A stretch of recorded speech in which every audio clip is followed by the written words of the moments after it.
Today's video is powered by Hop Hog. Skip it up and that up.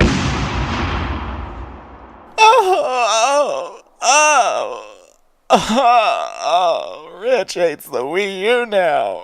He used to love it. He used to say it was going to be so powerful.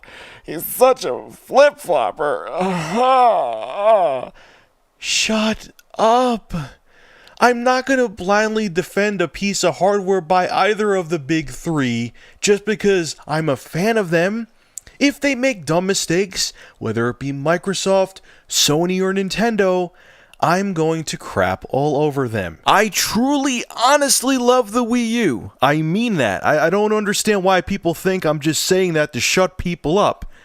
But Nintendo did drop the ball. And by the way, Zelda Twilight Princess was actually a title originally for the GameCube. It actually was released for the GameCube, and they kind of kept quiet about it because the GameCube was on its way out. You could actually, I remember when the Wii first came out, I saw it, Zelda Twilight Princess for the GameCube right on store shelves in Walmart.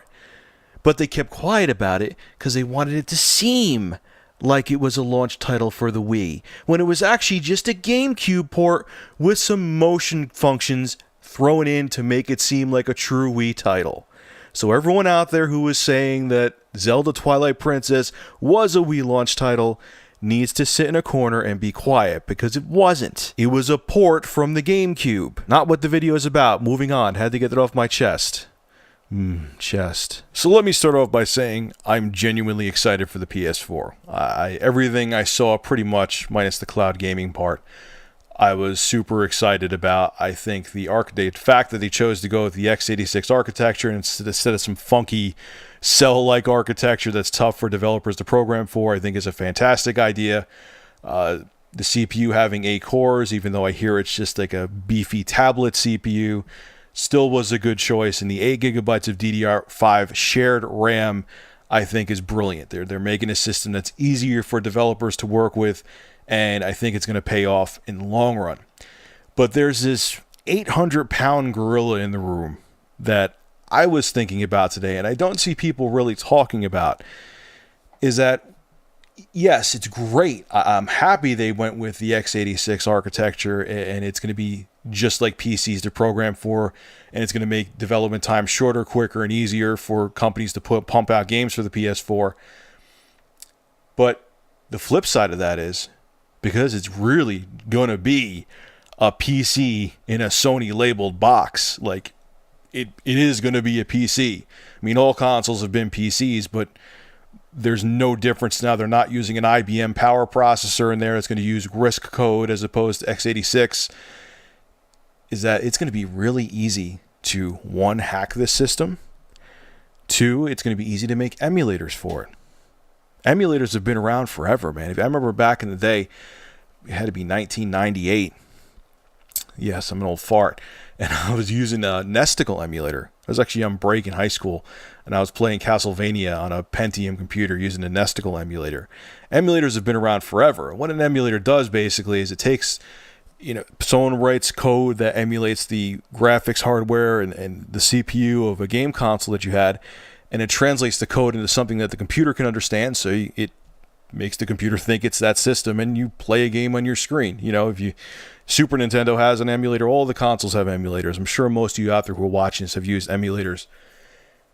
Now, usually emulators, at least from what I've seen, don't really become super playable in most cases. I mean, the Wii was a little bit different because the Wii, they had an emulator out for that thing before its twilight because of the fact that it was based on older tech.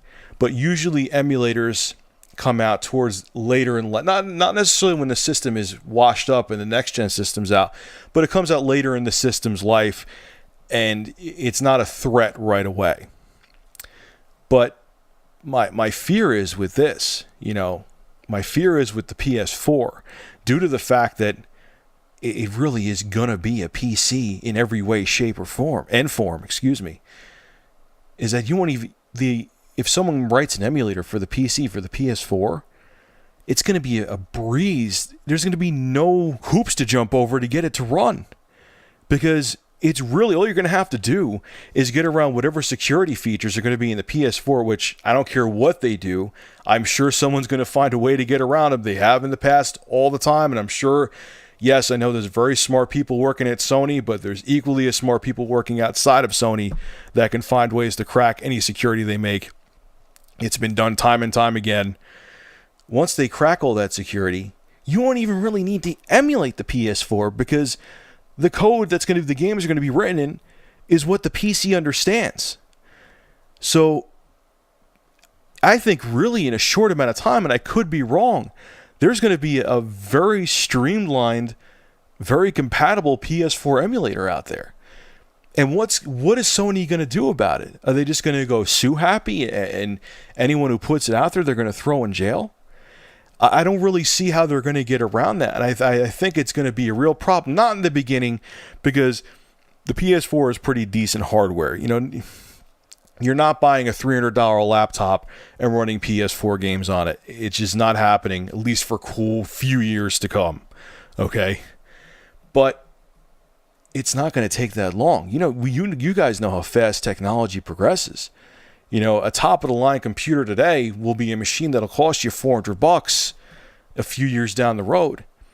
And once computers become more capable and their integrated graphics or dedicated graphics become more affordable and cheaper machines become more capable, and due to the fact that emulating the PS4, you don't even really have to emulate it, I think emulation is going to become a real problem for Sony with the PS4 and the Xbox 720 because I hear it's almost using the same hardware. That'll be interesting to see what happens. I mean, that could really, it may not even be an issue. You know, maybe they will find some infallible form of security that no one can get around. I doubt it. There's always seems to be someone out there who's smart enough to crack code by all of the big three.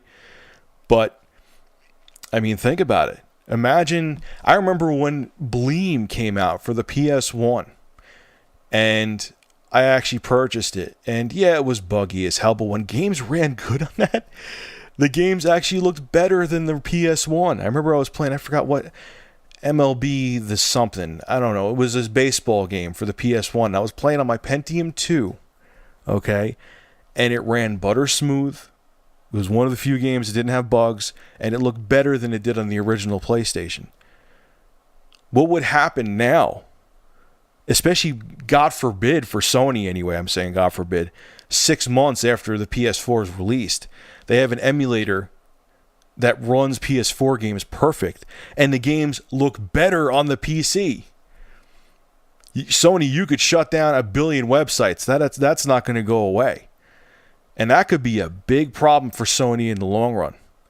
So it'll be interesting to see what happens. This may not even be an issue. This is just something totally off the top of my head, which I'm sure you could tell by me stuttering and stammering. But leave your thoughts on this. It's just something I thought of today. I was leaving the gym and I was just thinking like, that system's going to be really easy to emulate. And that could be a big problem.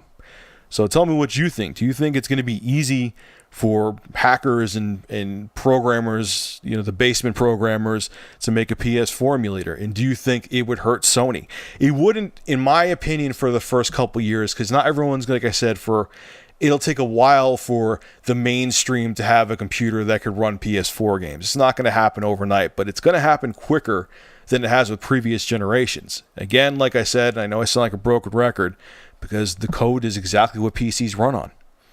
So tell me what you think. I think it could be a problem.